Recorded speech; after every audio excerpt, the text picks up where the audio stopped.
Je m'appelle Julien Le Breton, j'ai 43 ans. Je viens de Nouvelle-Calédonie et je suis permaculteur. Alors j'ai une formation plutôt scientifique avec un doctorat en écologie sur le comportement des fourmis. Et ensuite là-dessus, je suis parti sur tout ce qui était les autres animaux que j'ai observés pendant des années dans leur milieu naturel.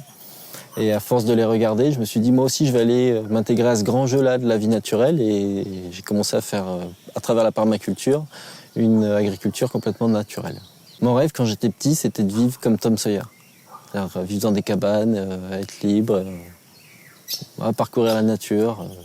Ouais, c'est un peu ce que je fais quand même. L'activité idéale, c'est une qui peut changer tous les jours en fait, en fonction de ce qu'on a envie de faire. C'est-à-dire que c'est dommage maintenant d'être cantonné dans une tâche et de devoir y passer la majeure partie de notre temps, alors que beaucoup de gens aiment faire beaucoup de choses. On a un petit collectif de 3 agriculteurs, on va dire.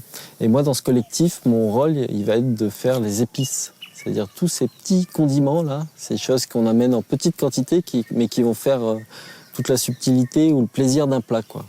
Et donc ça va être le curcuma, le piment, la citronnelle, les feuilles de kombava, des poudres après aussi qu'on fait à base de peau de café par exemple, ou de peau de pomiane. Tous ces petits adjuvants-là qui vont amener ce petit plus-là très intéressant. Ma motivation, je pense que c'est que quoi qu'il se passe,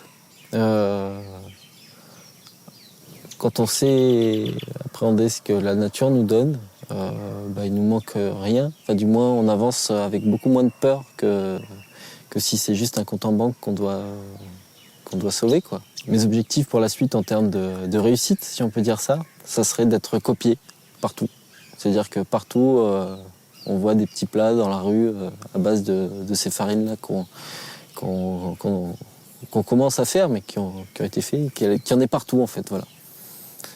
Je pense que si on est copié, c'est qu'on aura réussi. Pour être heureux dans ce qu'on fait, dans son activité, il faut que ce soit soi-même qui ont fait le choix de ce qu'on fait.